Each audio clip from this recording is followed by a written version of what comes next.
Crackle pop. It's fucking memory lane. Hey, we're at it fucking again. Hey. We're in this bitch. We got a lot coming at you. Hey. Hot and heavy. Well, a lot? I don't know about a Hot lot. and fast. Hey. Draw's just chucking his phone over here. Yes. Freaking me Got out. a lot of stuff to read on that phone after we finish recording. This is a podcast about games. Yeah, mostly. What? It's mostly about games. Yeah. Sometimes we talk about other shit. That's I kind of true. talked about other shit last time when I was That's true. in my drunken stupor. I was not drunk. But you and were I was in not a stupor. No, I wasn't even in a stupor. You were stupid. No, there was nothing stupid about it, baby. I just let it rip. No, but the freaking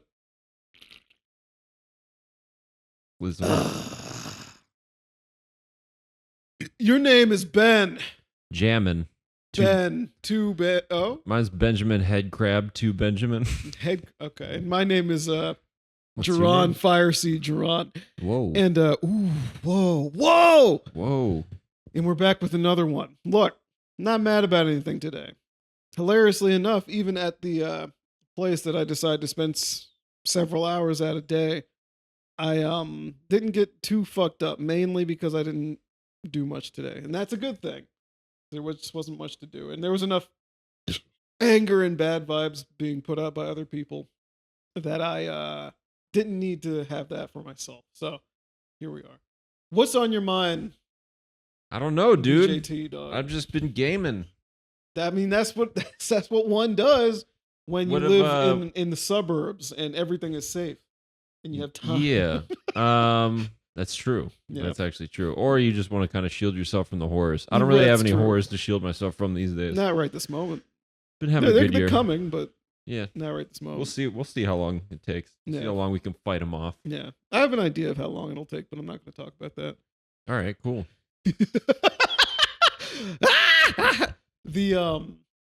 What have you been playing? Yesterday I started Turok 3 because I never finished it when I was a kid. How far did you get as a kid? How far did I guess I got as far as the very beginning because I didn't have it. People I knew didn't really have it. So the time I think I rented it. I don't remember. It came out in 2000. So I was on a different planet when that game came out. And Turok 2 was kind of hard for me as a child anyway. So I kind of expected that game to be gigantic. And full of dinosaurs. I knew it wasn't going to be full of dinosaurs. It kind of had that on the box. But look at this. Turok 3, guess what? Got remastered last year. Yeah, it was recent. End of last year. Months ago. Was it the same people that remastered 1 and 2? Well, same people that remastered 1 and 2 and Doom 64 and all that kind of stuff. Same engine that they're using to remaster all of Wait, these. was Turok Bethesda? No. Doom 64 Or was not Bethesda, but id? no. Oh. Turok was Acclaim and Iguana, which neither of those really exist like that anymore. I see. And same thing with Iggy's Wrecking Ball, which I didn't realize. Yeah, just scooping up old Iggy IPs. is the iguana. Iggy, That's really funny. which I didn't fucking realize. Like the mascot of the company. he's the mascot of Iguana, just turned the into mascot a ball. of Turok. Yes, basically, Yeah. actually. But the game. What was I saying? I don't even remember what I was saying. Turok 3. Turok 3, I thought was going to be a gigantic game when I was a kid. So I thought it was going to be one now. So it got remastered and I got it on PC through What do you a mean by bundle. gigantic?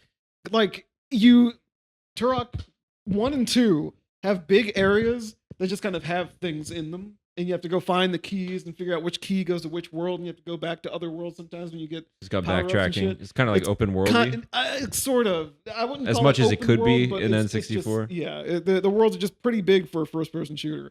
Like the first level of Turok 2 it takes so long to get through. The first one, before you get to the hub world, where you use the keys to get to the other worlds, that first one takes so fucking long to get, especially if you don't know what's going on. Interesting. And the remaster actually added objective markers. So at the very least, if you really don't know what you're doing, you can turn those on and find your way, which is great, which is good. Turok 3, on the other hand, didn't get as much work done to it as the other two remasters, actually.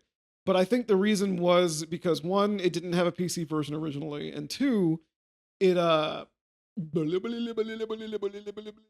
It's like 2 hours long, which I didn't. Turok 3 is 2 hours long? Turok 3 is like 2 hours long. Oh, yeah. 2 or 3 hours Oddly long. It took me enough- 3 hours and 20 minutes. Wait, so when you first started streaming yesterday, was that the beginning of the game? That was a little after the beginning. Okay, I didn't realize it was like immediately after you started the Yeah. game. I That's had pretty funny. started it. I had started it when I mentioned it. When I mentioned, oh, I'll play it in Discord or whatever. I had already started. I had just Okay. started it, and then I just started the new game. I don't even remember where you jumped in at. There were a was in, bunch like, a of dudes military walking base. around in a base. Yeah. That was like the second. That was the second level or so. Yeah, I just looked it up on how long to beat.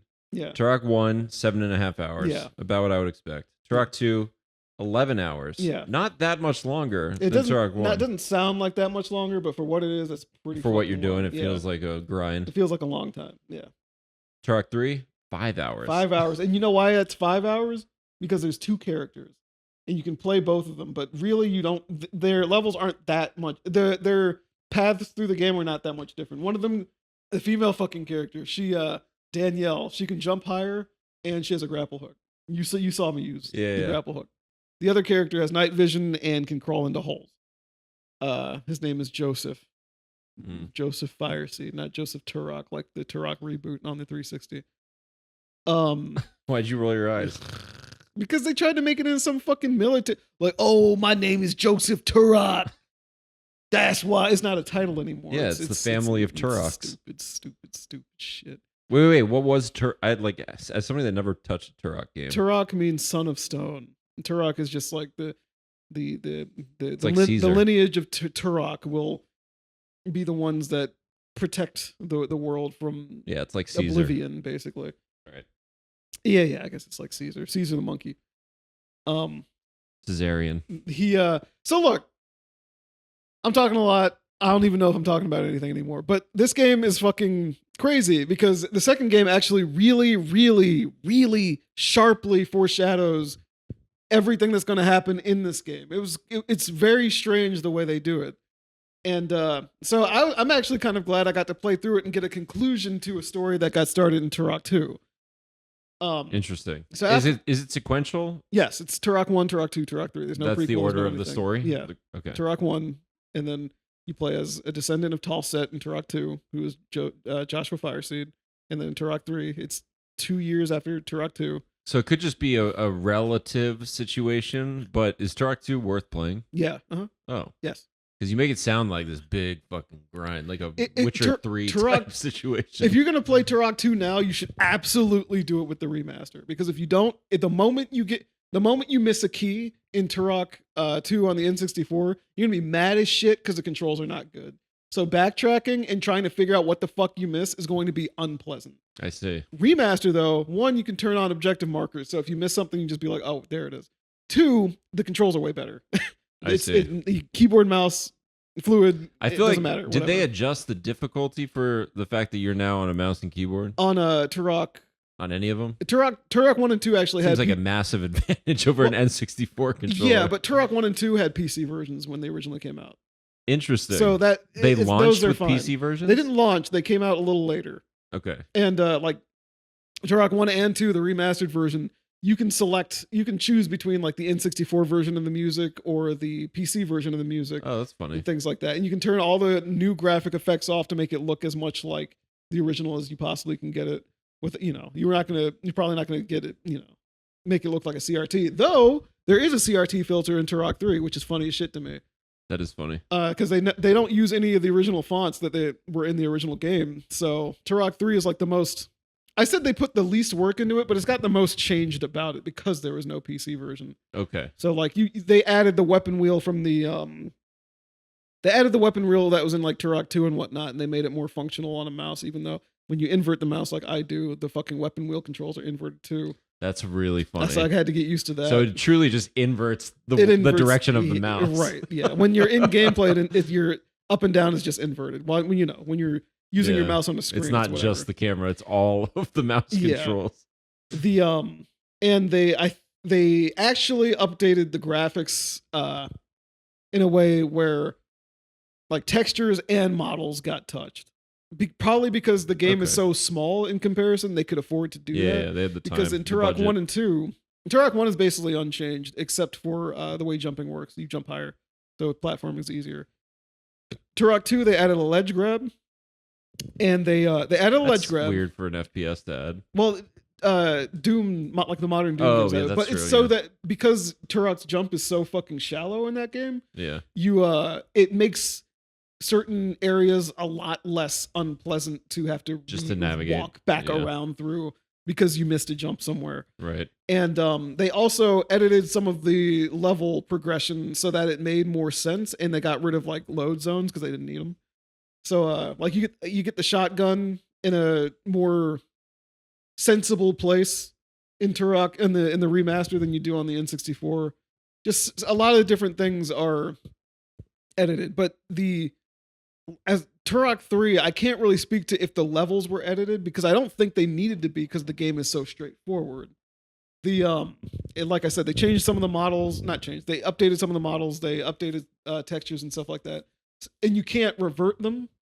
So that it looks different. Like when we were playing, we was like, this looks good. It's like because they changed things. Yeah, they intentionally. They like in the original game, like your hand and your gun look teeny tiny in the bottom right of the screen. The original game looks weird. It's a weird looking fucking game, and it's still a weird looking game in the remastered version, but a little less weird. Yeah, it's a little less fucking weird, and it takes a lot of getting used to. A lot of the a critique that is made on the game by a lot of people now after I read up on it and stuff like that, because I made the same critique, was that it kind of, at least the beginning of the game is kind of like Half-Life, where you're walking through like a city, you walk through a lab, you deal with military dudes. It's strange because you come to Turok for monsters and dinosaurs, and then eventually level 3 you end up in the Lost Land, and you literally start where Turok 1 starts. So I was like, oh shit, that's cool as fuck. And then dinosaurs start showing up, and you're like, oh okay. In fact,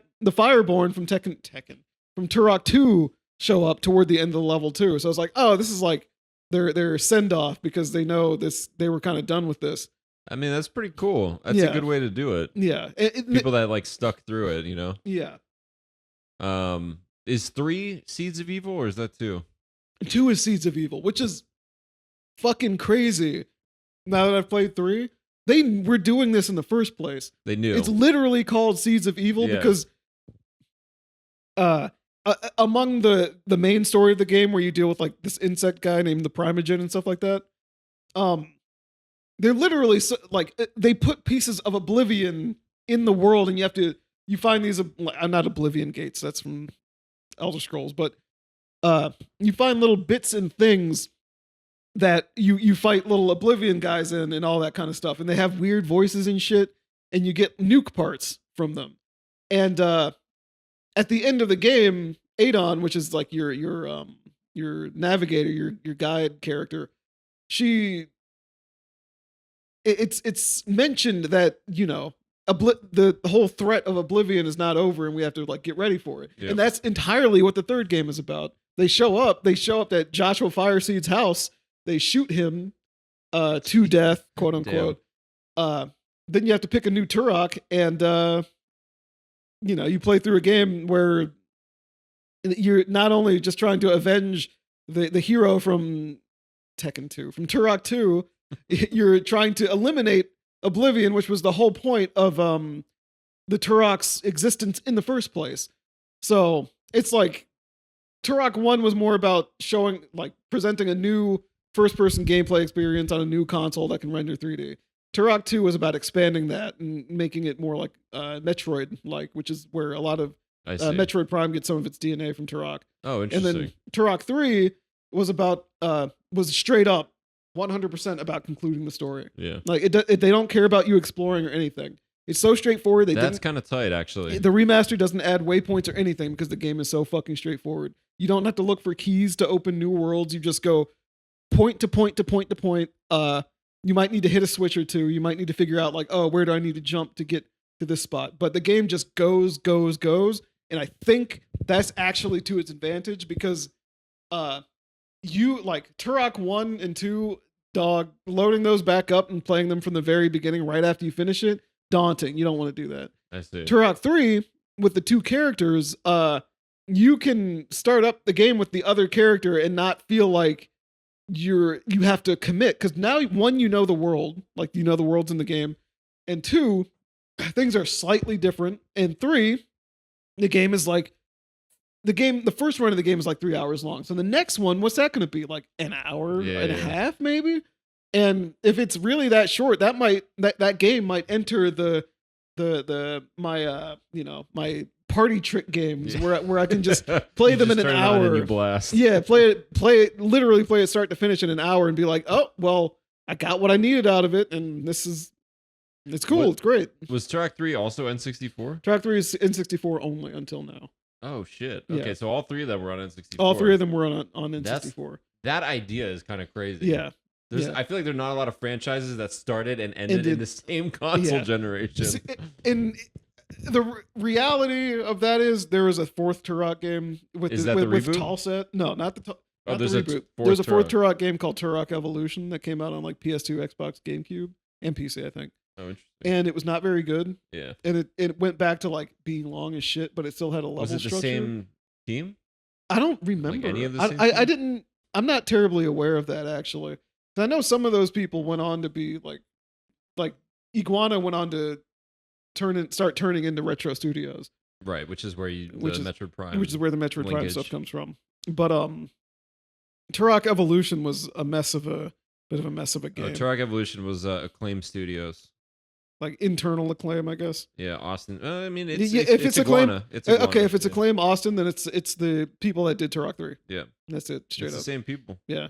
And that game was a tall set game. I think that game takes place after Turok 1. There was also that was when they did the whole Game Boy Advance thing of like calling it the same game, but it was a completely different game. It was a side scroller. Yeah. I mean, Turok and Turok 2 on the Game Boy Color are like that.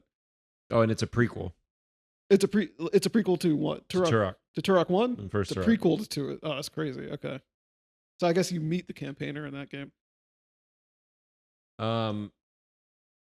Something else was good. Oh, is there like a last episode when you beat both campaigns? Nope. No, it's just like do it. Yeah. Same story, just different perspectives. Same story, different perspectives, yeah. Which I actually appreciate. Yeah, I don't feel obligated to play. Yeah, you don't feel like you need to do it. Yeah. Yeah, I can just pick the one I like, which ended up being Danielle. I like the idea of having a grappling hook.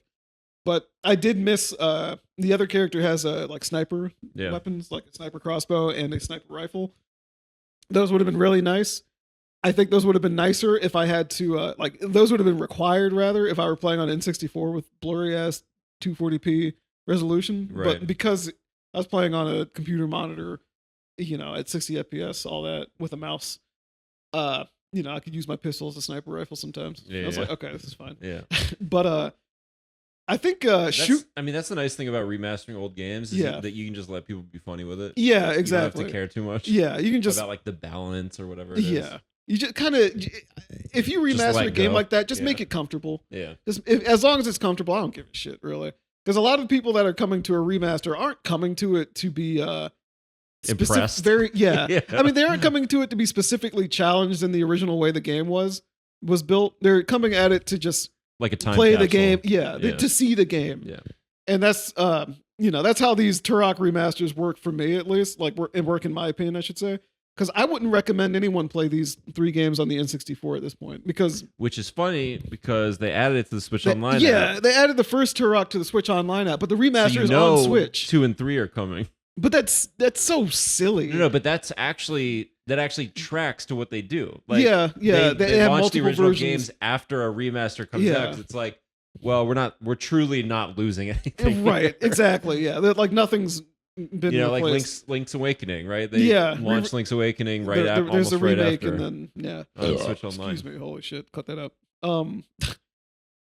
You're right, and I think that speaks to the idea of preserving games, because then you get both. You have both versions. options. Yeah. Both are available, and one is on a subscription. The other one is Are 1 through 3 the remasters all on Switch already? All 1 through 3 on. It's a matter of time before Turok 2 and 3. In fact, I think Turok 3, the remaster came out on Switch early by accident. Funny. And that once the patch came out, it was like, oh, okay, this is the way it's supposed to work. Do you have them on Switch or only Steam? Steam. They seem like mouse keyboard games. Yeah, I was gonna say the way to have the most fun. If it they have gyro control, which is great, but that's funny. I think my thing was I could get them on Switch, but if I get them on PC, I have the option of mouse and keyboard and controller if I want to play it that way. And it's just something felt more appropriate with having them. It makes sense on PC than it did having it on Switch. Have you tried it with the N64 controller on Switch Online?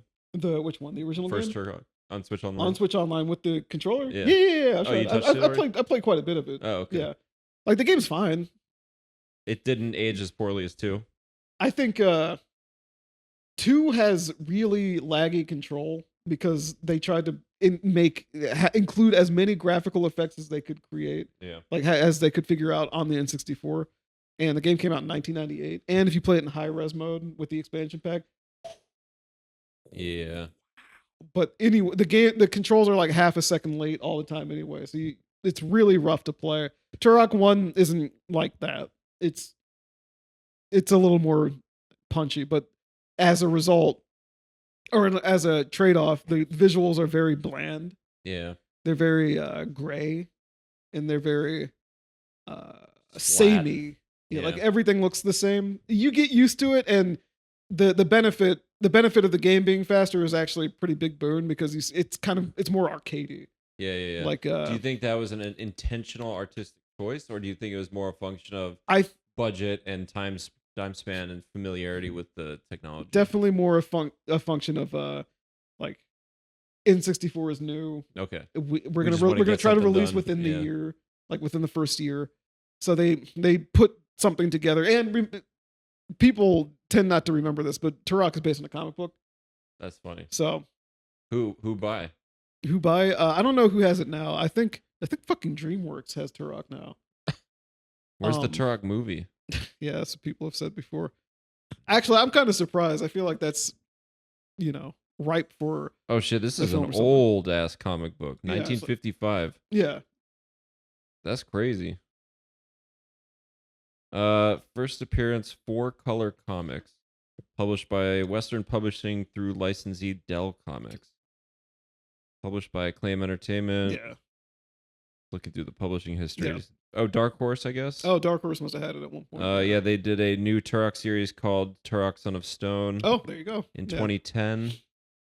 And then Dynamite Comics launched a new comic series, as well as books based on other Gold Key Comics properties as part of a licensing deal with DreamWorks. Okay, yeah, there it is. There's the DreamWorks. 2016, he appeared in a 5-issue miniseries called Gold Key Alliance. So it looks like Dynamite has the publishing rights currently. So as you see, a lot of people think Turok is just a video game character, but no. Yeah. The games are like nothing. Right. When it comes to how many other stories have been told with this character. Right. And that's interesting. Yeah. So like once you come at it that way, the game series feels different. Like they feel like an addition to something rather than supplemental material. Exactly. Yeah. Like it's not the only material. They're their own stories that. It's not source material. It's supplemental. Yeah, exactly. But yeah, that changes the relationship with it a little bit. It makes you more forgiving and just kind of like enjoy along for the ride. Yeah, makes sense. And it helps that they're. It's like, Turok is like that generation's Chronicles of Riddick. Okay. Like there's those Chronicles of Riddick games that came out on the Xbox, and people really like them. Those were good. That and like the expansion I think was called Dark Athena, came out on PS3. I can't remember, but it's basically we'll take a license and then make a heavy first person game out of it. Yeah. And like this is a different kind of thing from GoldenEye is its own unique situation. Because Pitch Black and Riddick all have their own big media thing. Like James Bond has his own big media thing. Yeah, that's the only difference there is that with Turok, it probably could have been seen as a revival. Yeah, exactly. Shit hadn't come out in like decades. Yeah. Like Turok, Pitch Black was like tailing from the movie that had just come out. Yeah. Like Turok had its own, it was showing up for a completely new generation. It was not trying to appeal to people that liked the Turok comic books necessarily, because like who the fuck who knew? Yeah. You know, the people that liked the Turok comic books were probably the ones making the game. You know, what I mean? They were probably making like, it for themselves. I grew up on the Turok comic books, and nobody's doing shit. No with one's doing it, so anything I kind of with want to this. make a Turok Yeah. game. One of those types of situations. Exactly. So like, again, comparing the three of them, a lot of people kind of talk down on 3. And I think, you know, the length probably has something to do with it, because people tend to not like when a game is short because they see it as a lower value. Right. And Which makes it a good fit for like a budget title on discount, Steam purchase, Steam sale. When the game came out, when 3 came out, it was actually more expensive than the other 2 games were when those remasters launched. And I think I understand why. Going back to when I said it didn't have as much work, I think the work that they had to do to it was more extensive because I had no PC version to use as a base. That's true. I mean, but it's also still way fucking cheaper than it was on N64. Right. It's way cheaper to buy than it was on N64, which is like 60. It was $60 there. It came out at $30. No multiplayer, even though all 3 of the games, or not all 3 of the games. Turok 1 and 2, when they were the remaster, I guess this is a Turok episode. Turok 1 and 2. What did you expect? Yeah, I don't fucking know, dog. Turok 1 and 2, when they came out on PC, actually had an extra feature where they took a feature from the original game and modernized it in a way that was functional on current platforms and PC. So like Turok 1, the PC version of the original actually gave you their level editor. And the remaster also includes the level editor. So you can make Turok levels with Turok 1, just buying it raw. You can go ahead and do that, and it's not the easiest level creator to use, but it is. You do take blocks of level and just put them together, which is very clear that they made the original game that way, because everything looks the same. So they're using pre-made pieces and sticking them together. Turok 2 has multiplayer, has online multiplayer. And damn. Not only does it have online multiplayer, it got crossplay patched into it down the line. So Switch, Xbox, PS3, not PS3, PS4, I guess PS5 too. Was that just a flex? Like what? Yeah, it has to have just been a flex. Do you ever go on and be like, who's playing Turok 2? Who's I've not opened that in a long time. And I think they expanded it a little bit, because the original game has first person, has multiplayer, but it's pretty empty. It's kind of like Metroid Prime 2's multiplayer, if you think about it, in style. Right. It's just very limited. It doesn't have a full suite of weapons. It doesn't have this or that. The maps are strange. The character models that you fight are strange. The sound effects are really fucking strange. Yeah. But so Turok 3, the original game had a multiplayer mode, but they didn't include it here. They did the reverse. So my thought was, because there's a game between Turok 2 and Turok 3 called Turok Rage War, and that was a multiplayer focused arena shooter on PC N64. only. It was on N64. On N64, yeah. What the fuck? Did it have a story? Kind of. It was just a way to chain like single player scenarios. Okay. But my thought was they could have included that as the multiplayer mode for Turok 3 and given it given it online, and I'm saying boom, like it'd be easy. Because it's that multiplayer was derived from Turok 2 anyway, and they could have used the fact that it was more fleshed out with weapons and characters from across the series. Well, I guess it was across 2 games at that point, but they could have used that as an extra ad for Turok 3 being more expensive anyway. You know what I'm saying? Right. I would have tried it. I would have liked to just have the entire N64 suite of Turok games available there. Yeah, it could be a budget situation. It could have been a budget situation. I presume it was probably a time situation. The Turok 3 remaster came out so much later than the other 2. Right. I think there was probably some begging, some what's it called? Some arm twisting. Some negotiating. To do a Turok 3. There probably were problems with having the voice, because Turok 3 has a lot more voiceovers than the other 2 games. Like full speech, full cutscenes and everything. Yeah. There's probably something with having to pay people to use their voices again. Credits, stuff like that. Any amount of stuff. Remasters are not just a simple drag and drop situation. I think it was worth them doing the remaster period, because I turns out that I actually really like Turok 3, and I think it has to do with it being so short. Right. The low committal It has some gameplay. DNA of arcade games. Yeah, the two characters. The two characters, the way the weapons work, even you find secrets pretty rapid fire. You don't feel like you're spending too long doing anything, and headshots like feel good to land because the heads pop instantly. Yeah. Some of the enemies have big heads specifically, so you can shoot their heads. Just very Geron coded. And then later in the game, there's those enemies that were running around with the big swords. Yeah. They're blocking the whole time, so you have to kind of okay. wait for them to open up and then shoot their heads off. It's like, oh, that's interesting, pretty cool. Yeah. That feels good. And I think trying to do that on an N64 would have been rough as shit. Like getting to that point where they're blocking your shit and the auto aim is really heavy. But with a mouse and the auto aim turned off, kind of fun. It turns into a game that I think I said I could turn it. Did I already say I could turn it into one of my party trick games? Yeah, you did. Yeah, I said that while the mic was on. Like maybe not Devil May Cry style, where I know exactly how to cheese that shit to get to the end, but you'll get there. But who knows? Practice. It might be one of those things where I just decide to load it up on a weekend and I finish it real quick and then have the rest of my day still. Yeah. I don't feel like I just burned out playing fucking video games all goddamn day, which you all should not fucking do. You just got a little taste. Yeah. The taste you needed to sustain you. But look, have you been playing anything?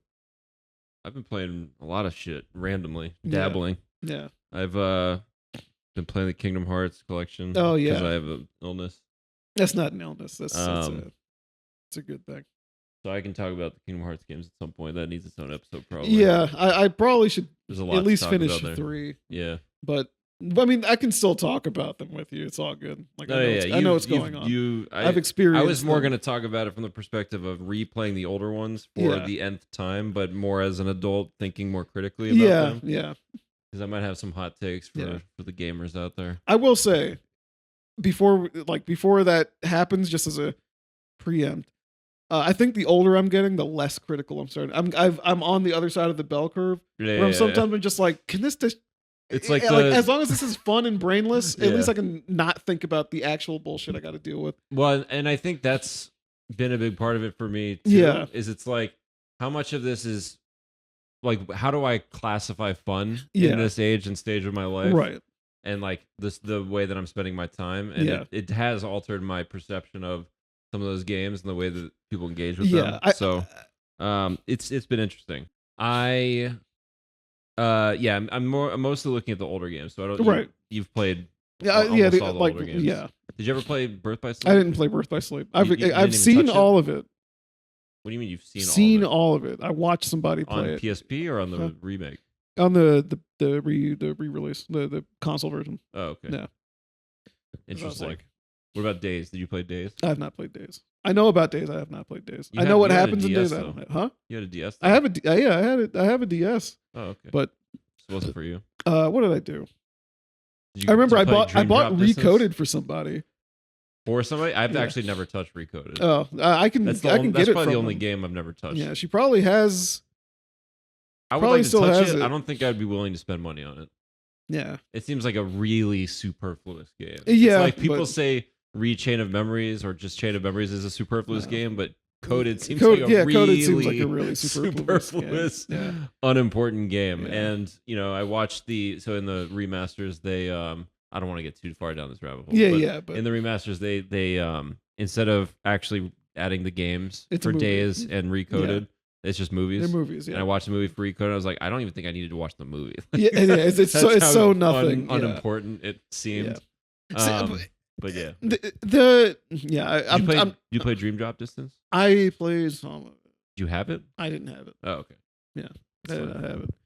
I remember there was a demo, but I played 1 and 2. 1 and 2 I played completely. 1 and 2 I played completely. Saw the little Dalmatian. It is unfortunately a game where even though they have numbered entries, that's more just indicative of what kind of game mechanics and characters you'll play as, rather than like story importance because they're all numbered. Yeah, games, they're effectively. all the main numbered games play a certain way. Yeah. The games with weird titles have like, oh, you have Different a mechanics mission or system different or characters, you have but different characters, you have different it's this that. one continuous story. Like Birth by Sleep is probably one of the most important It's Kingdom games that Hearts doesn't 0. have a number. Yeah. He calls it Kingdom Hearts 0 or 0.1 if you want. Yeah. Kingdom Hearts 3 is 2.9. Starts with 2.9. Yeah. It's funny. Spoiler alert. It's not fucking.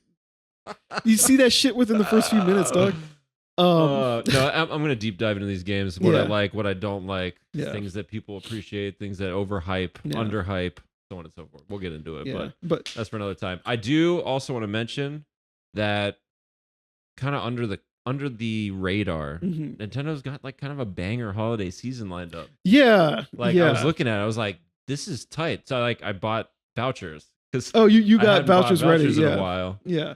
And there's just a lot of shit coming out. I'm like, Yeah. damn, I want some of these games. So Zelda is the big one. Zelda, and they just had Like that little 1 month trailer with the away. walkthrough The of fucking horse. Hyrule. Yeah, it's that. I'm fucked up. It looks good as two hell. Zelda games. Within the span, like 2023, 2024, both have Zelda games. New Zelda Disgusting. games. Crazy shit. Disgusting. Where is our new 3D Mario? They're saving it for Switch 2. They're saving it for the next machine. That's true. That's real. Unless you count Bowser's Fury, which came out in 2021. I don't count it. Oh, okay. That was a prototype for the next 3D Mario game because Yeah. they're going to do a Breath of the Wild open world Yeah. situation, just like Bowser's Fury is coded. We'll see. Yeah. It's going to happen. I would bet a lot of money on it. I bet a lot of real estate on it. All right. Okay. All right.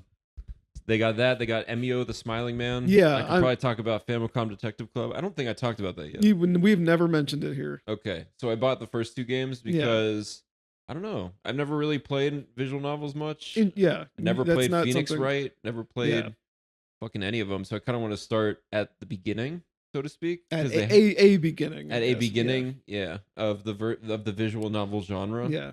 They remastered the only 2 Famicom Detective Club Mhm. games on the NES for Switch recently, like 2 years ago, 3 years ago, 2021, I think. it was 3 years ago. 2021. Yeah. So I looked at them and I was like, you know what? They're announcing a 3rd one. It's the same director coming back after like 20 years of having not touched game development. Yeah. So I was like, this is a cool thing. Who was it? I don't know. That's what I thought was Yoshio Sakamoto? I don't know what I'm He's a talking Metroid about. dude, dog. Hold on. He's been the producer on like Metroid Dread and WarioWare games and shit. Wrote Other M, but realized he probably shouldn't have done that and went back to doing this. Even though that's Maybe I'm 14 just years ago. thinking about the fact that it's the same guy coming back after 30 years of having touched a visual novel. Yeah. Either way, it's a cool story. It's a Mhm. cool situation. I want to respect that. Kind of the same reason you went. I'm combining this with Princess Peach Superstar. Interesting. How he like came back after not. Oh doing yeah. games. After Mystical Ninja Goemon. the Mystical Ninja Goemon director hadn't directed a game since Mystical Ninja Star and Goemon, Which was on like the 20 years N64. ago. I combined was that from story in my head 20 with years ago? Yoshio That shit's Sakamoto, almost which 30 is years. not the case. Oh, okay. Yeah. But either way, it's cool. It's cool to see what happens after 20 years of like development Just stewing. and Yeah. like game design and ideas and modernization and how Yeah. like because the remakes of Yeah. Famicom Detective Club are very faithful. Mm-hmm. And I think that turned a lot of people off. Like they kind of bounced off those games Yeah. because they're so like not games. Yeah, Just they're to a large they're degree. menus. They're Yeah. menus. They're menus. It's menus and They're reading, just which is- stories. which is fine. They're kind of just like interactive movies. Yeah, they used to call that genre adventure game. You know what I mean? Like the old game adventure on MS DOS. not even like on like it's hard to describe because there's adventure that was on the Atari that plays more like a Zelda game. And That's then what I was thinking of. Yeah, there's adventure games like Myst. Like, right. where you're kind of right. just clicking through and clicking Right. items in an environment and shit like that, reading, taking like sometimes taking notes, physical yeah. notes in real life, and just putting pieces together. Yeah. Sometimes it involves talking to characters, sometimes it doesn't. And like Monkey Island is like that, where it's about moving, going around, talking to different characters, getting random items, doing random Yep. things. So yeah, I mean, it's Yeah. like I'm almost not approaching it as a game. I had Mhm. no sort of expectations or Yeah. preconceptions of what I was expecting to get out of it. Yeah. So because of that, I've been pleasantly surprised, I guess, Yeah. with like what it's offering to me as a blank slate. Yeah. So, I'm just kind of along for the ride. I'm enjoying it for what it is. Yeah. I think the complaints that some people have that are valid are like sometimes the next like step to progress is not obvious. It's buried behind something that's unintuitive. Like normally they highlight things that are new options to select of like ask about this person. You've never asked about this person before. Or go to this place. But sometimes it's like, oh, you have to re-ask about something, and then the text is different, and then you have to leave and go somewhere else that is also not different. And then you talk about a thing, and it's like, oh, this multi-step trigger is like, oh shit, all right. And I think the nature of that is for you to get confused. Right. It's for your confusion to be like, oh, like let It's me a bit of an like you immersion. go try to do something else. You come back to the character, and you're like, let me just try this again. Yeah, I think they're And trying then to it pops bring up. some like humanity and Exactly, personality to some- these like fake characters. Make it a little more natural. Yeah, Like, it's like oh, this this is person what a person remembered. would be like. Yeah, this person was reminded. You Now ask they're them about something comfortable. twice, and then they remember. Yeah. Exactly. Like you're not supposed to read the text of like a question that you're asking as the exact words. Yeah. It's more like a suggestion of how of a thing you'd be interested in, and like you kind of interpret to yourself how you're asking it. Sometimes, not all the time. Sometimes So it is exact. games are cool. They're very pretty. The presentation is real slick. Yeah. So I'm excited. I'm excited to see what they do for MEO. Yeah, it's going to be rated M too, which is cool. First party M rated game. Is that first internally developed? What did I say? You keep saying first party. What's the other first party game that was M rated? Eternal Darkness is first party. Oh, That's rated M. Bayonetta 1 and 2 oh, and 3 okay, are all M rated. Bayonetta. They're all considered first party now. Those are all M? Those are all M. I guess that makes sense. Yeah, there's Nintendo's put out a lot of M rated games. It's Okay. not like out of the ordinary. I see. Yeah.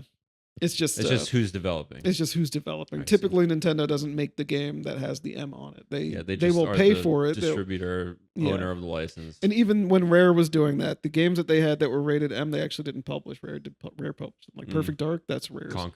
Conquer, that's all Rare's. Yeah. That's why they were so easy to transition to the Xbox, because in general they didn't have much Nintendo shit in them. Right.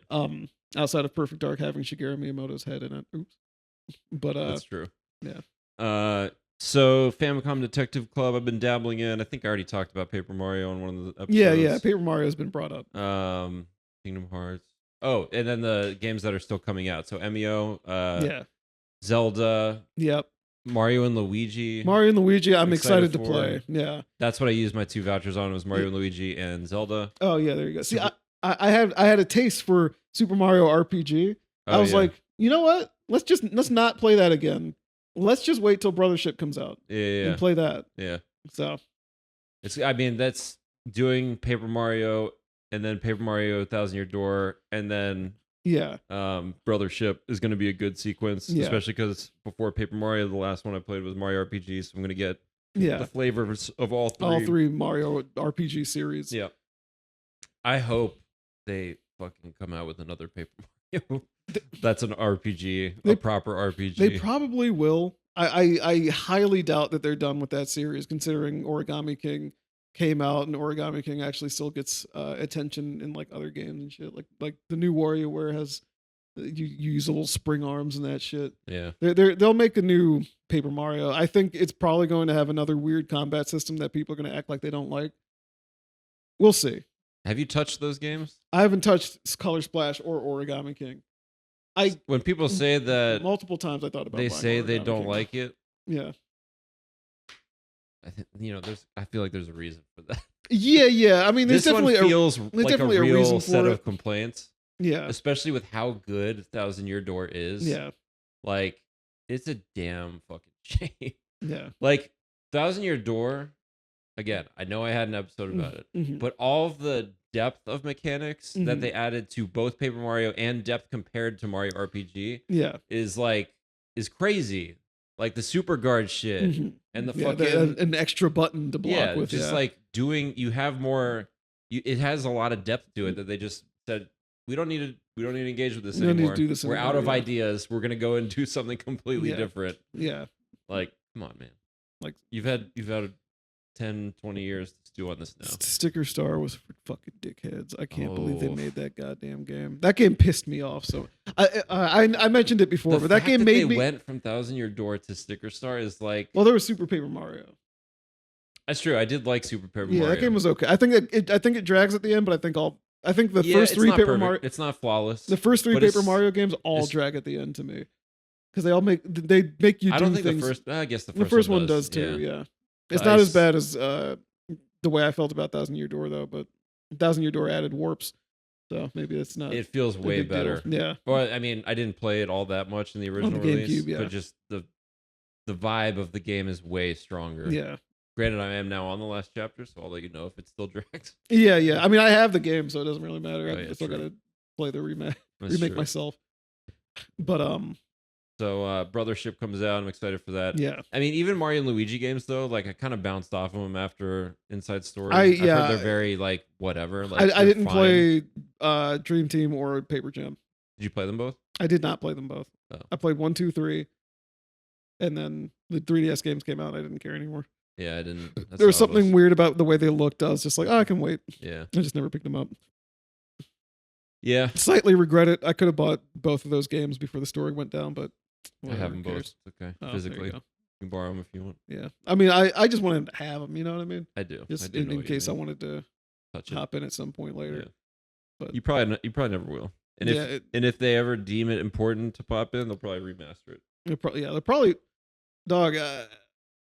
They don't need to touch fucking Partners in Time ever. I was though. gonna say if they can make Partners in Time not fucking annoying, then I'll buy it on Switch. You'd that have to game- make a different game. You'd have to, you'd have to change it's the based that- into the core You'd have DNA to change of that a lot of game. that, a lot of it. They like, just completely. Oh my god, that game! I remember as a child feeling upset with how much Yeah. time I was spending on just like boring, grinding Yeah, enemies and item long, collections, you could boring use fucking bros hallways. attacks. Do you remember how long the last boss fight was? Yeah, it was like 30 It minutes. was like I think it was 30 minutes. that's what I That mean. shit That's was- what my that memory shit- tells me. That shit was like 3 hours. Maybe I was under level or Skill something like issue? that. Huh? Skill issue? Question mark. Because no. So all the attacks were so easy to dodge and everything. I do I remember don't- it being long. It as just shit. took a long It took a lot of damage, and she would heal herself. I remember that sometimes. was one of the few bosses Yeah. that I was on vacation. I was like at the beach, Yeah. and I remember like it was at night, and I was like playing on my DS when I was supposed to be fucking sleeping. Yeah. And I remember it was like going on so long that I had to close my DS and like come back later. That's exactly how I had to do it. I Yeah. closed my DS. I opened it. I did this like a decade later. I was at a shoemate's house, and I remember. I don't remember. We were like, there was a lull in what we were doing, so I was on the couch. And I was just like, let me pull my DS out again. I kept doing it, and then I got the fucking flashes that you get when you beat a boss, Yeah. and I was just like, yo, what the fuck? Because it felt like it had been 5 hours since Yeah. I had started that fight, and I was like, man, whatever, dude. Yeah. So I hope Brothership is good. Yeah.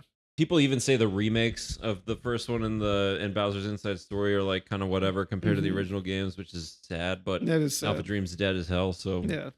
who knows? Who knows what we're gonna get? Super Paper Mario Jamboree.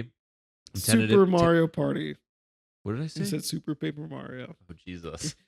Super Mario Party Jamboree.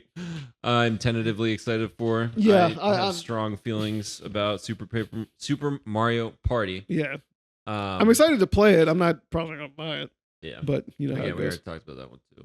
Yeah. And then this week, fucking Pokemon Mystery Dungeon comes out on Switch Online. Yeah, I'll get to like just try the game, which it didn't occur to me, but the remake of that game has a demo Yeah. on Switch, so I could have already tried it, but Yeah, I mean, I feel like I think we're similar in the sense of like how we feel about those games. yeah. I've never really played. I think I downloaded a fucking ROM, like pirated a Of ROM, course, like yeah. in I don't know 2006 or whatever Yeah. of one of the original games, and I played it for like 5 minutes, and then I deleted. You them. delete the goddamn ROM. I was yeah. like, I don't really want to play this. It's like not Pokemon to me, even though it's trying to feel like Pokemon, Yeah. but it's really just a mystery dungeon game, which I didn't understand at the time Which what a yeah, mystery dungeon that's game was. yeah. You didn't play Um, like Chocobo's Mystery Dungeon or anything like that. That's the only experience I have with mystery dungeon games. yeah. Starting with Tornico's Mystery Dungeon. Oh, yeah, back yeah. in the old times. Tornico. Torneco? Torneco. Tornico or is it Torneco? It's Nako. Torneco. Torneco. Okay, yeah. I'm just Americanizing. Yeah, there you go. From Dragon Quest Fucking 4, gaijin. by the way. Yeah, from Dragon Quest 4. Yeah. That was the start of that sort of genre, that Yeah. gameplay style. They had Chocobo's Mystery Dungeon, which I rented because they had it at fucking Blockbuster. Yeah, that was on Wii, PS1. right? PS1? They had a Wii one PS1. too, didn't they? Yeah, there's a couple. Yeah, okay. I think specifically it was Chocobo's Mystery Dungeon 2. I think the first one never came out in the US. Okay. If my memory serves, I'd have to fact check that. But one of them was on PS1, and that's the one that I rented. And I was like, "Oh, this is a weird game. This is strange. Why Like am I moving like this? roguelite elements." Yeah, back before before that term was classified. That turn, yeah. Randomized dungeon floors. You can Yeah. only move in specific directions. It was like not really normal RPG turn-based battles. It was more like just weird encounters. Yeah. Yeah. It's just a weird, It's kind of a a weird game. weird thing. It's a weird genre. Yeah. So as an adult now with a wider palette Yeah. and taste for game design in general, I'm curious to see how it fares because I've Yeah. never been willing to spend money on it. Right. So yeah, I'm excited to touch it. Have save states available. Be able to have restore. sink a little bit of time and energy into it. I mean that's also why I never played the demo. I'm just like, I just have no interest. No, yeah, I have it's not I'm even enough worth- interest yeah, to find out to click the find out download what button, it is. like Exactly. wait for it, take up the space, Yeah. like deal with the whole thing, deal with like the tutorials and the menus, and and the it's deal like, with deleting it. yeah, it's like Yeah. I just don't You want to wanna deal fucking with all that engage. shit. Exactly. So it's nice to just like have it on the home screen of Switch Online and be like, let me just touch it. There's no Yeah. mental No baggage friction. that gets accrued. Before we end this, I think nowadays, especially the older I get, the older we get, the importance of low committal gameplay experiences can't be understated. I think the mobile market actually does understand that, but they try to get you to commit and then spend Yeah. money. But they trick you by having a very low committal experience to start with. That's the nature of free to play. Yeah. But I think we would definitely have mentioned this before, but a game can be $70. No, it can't be. Fuck that. Value of money versus value of time. Yeah, I think I'll sometimes have a better time with a game that's shorter and denser because I can be sure that I'm going to get a gameplay experience that feels full in a time that doesn't make me feel like it's spreading itself thin and I'm having to sit on my ass for hours to feel like. Well, but some even, games it's appropriate, but not even every beyond the single one. total length of a game, Yeah, I think what we're talking about here is actually like the funnel of consumer psychology. yeah. We're talking about like the friction of the clicks, the steps, the things that I have to like think about and are now on my mind as I'm going through the process from going point A of a resting state of not doing or touching or consuming anything to being in a game playing it. Yeah. And that pipeline has been greased significantly with certain larger publishers and with certain free-to-play titles. It has not been greased with a lot of other areas, like fucking, I don't know. I can't even think of something to criticize, but I, for whatever reason, go back to like the Wii days when they had this like paradigm shift with the Wii to be like, oh, because it's a new controller, because it's a new whatever, we have to have 4 hours of tutorials. Yeah, we have to show you exactly we how have to do spell everything. out exactly and how then to tell do you to everything, take and we're going to breaks. do it with text Yeah. instead of just throwing you into a game with good game design that teaches you naturally, like the way we used to do it. And that was a wild time to be alive, and it's also why I just never want to go back and touch Skyward Sword ever again. But that's the thing. It's like the friction that I know I'm going to like be experiencing and like mentally, like I know that that's there. Yeah. It's also part of why I like fucking F-Zero 99 so much. Why you do like Why it? I do like it because it's, well, I'm talking about just like to boot up and play. It's because like I know that it's a game that is small, light, loads That's immediately. real. Yep. I can blast into a fucking race and touch it and get the experience and get out. You can get a few minutes in is enough. Yeah, with like no commitment. And the fact that it's tied to Switch Online, I don't have to download a demo and think about, is this the demo version? Right. Does the demo progress carry over? Do I have to worry about how much storage of the demo? Do I need to fucking... Oh, yeah. Oh, just all the bullshit that comes with it. Like, I really bounce off of demos hard for like that exact reason. Okay, it's like demo is its own application with its own things and its own like it's basically its own game. Yeah. That comes with the cost, the mental and like physical cost of playing a game and learning it for the first time. The nature demos on Steam, great. It's a great thing, and they've changed how it works a little bit. But in the past, some of those demos you wouldn't be able to like remove from your library. Right. That you would have to remove them the long way, as if it was a game you bought. Yeah. And I hate that shit. I hate seeing demos lining my stuff, so I'd have to hide all of them. And sometimes it's that will prevent me from from the digital equivalent of like going to a career fair and coming home with like 50 fucking pamphlets that you have to read through.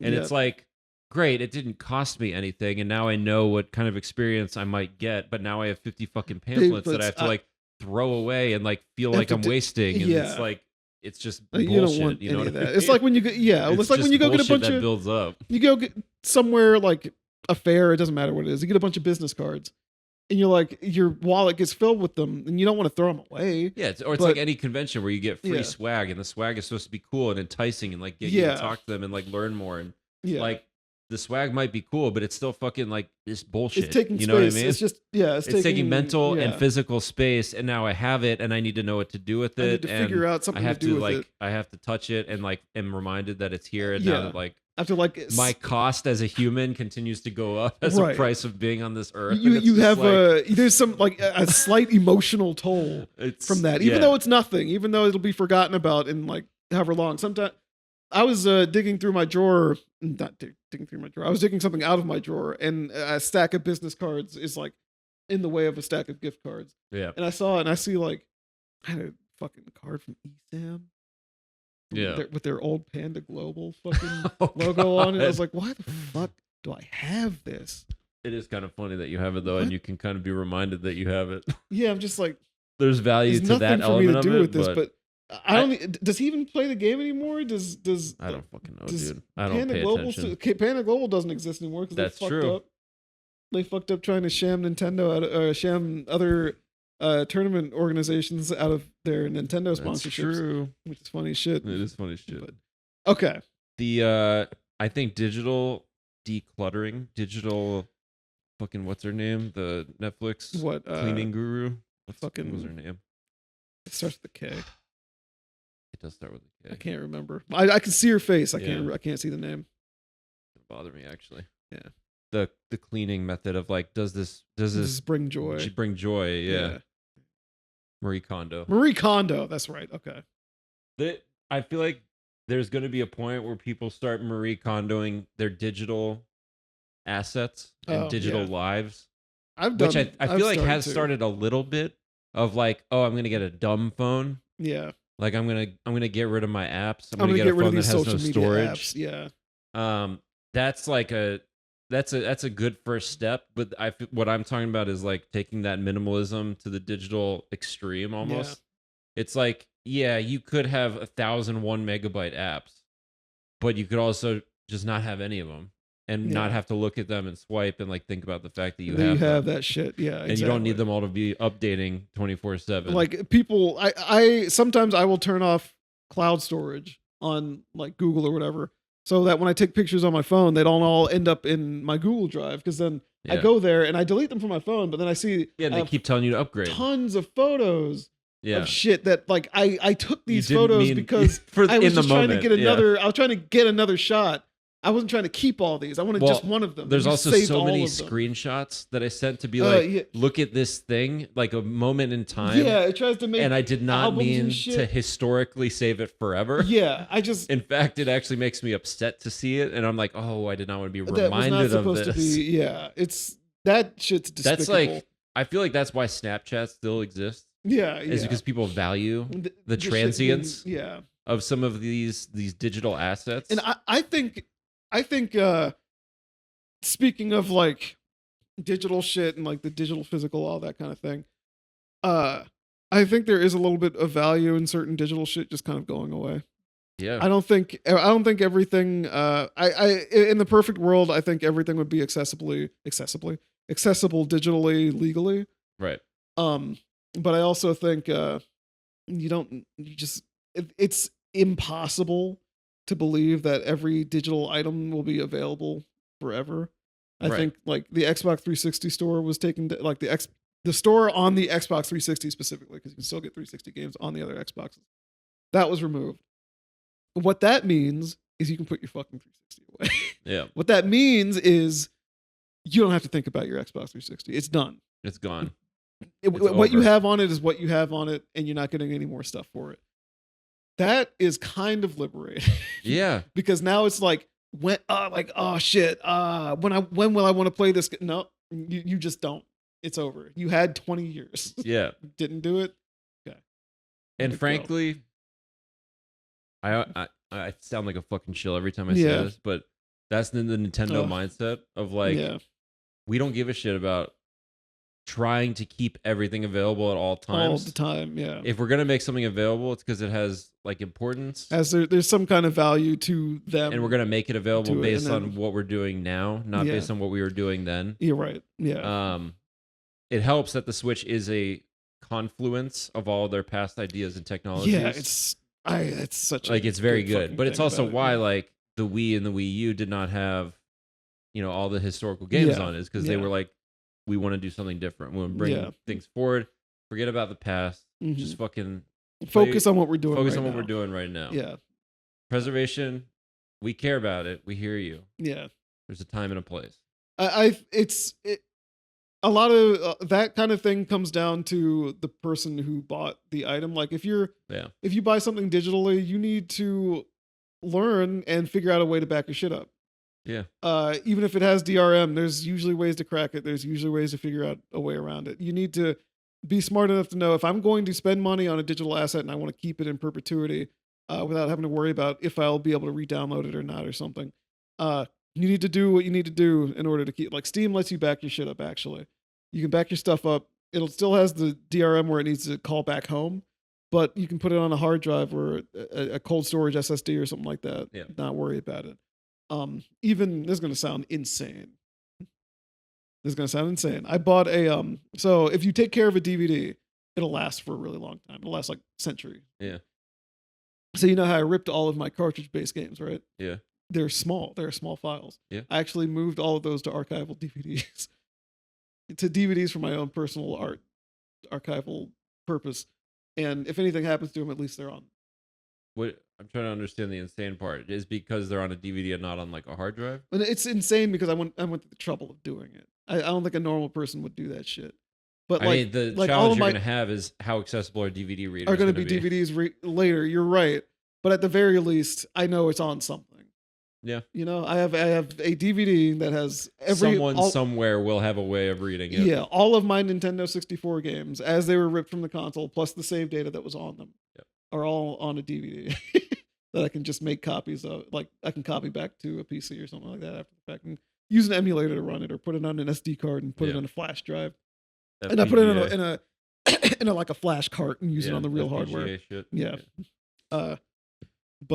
Yeah, decluttering digital shit, especially as someone that has a lot of I have a lot of unfinished artwork and things like that. Dude, It's on Marie a hard Kondo drive. that shit. Yeah, I look at your digital shit. Be like, does this fucking bring me joy? Does this Is bring there a me reason anything? why I want to keep this? Yeah.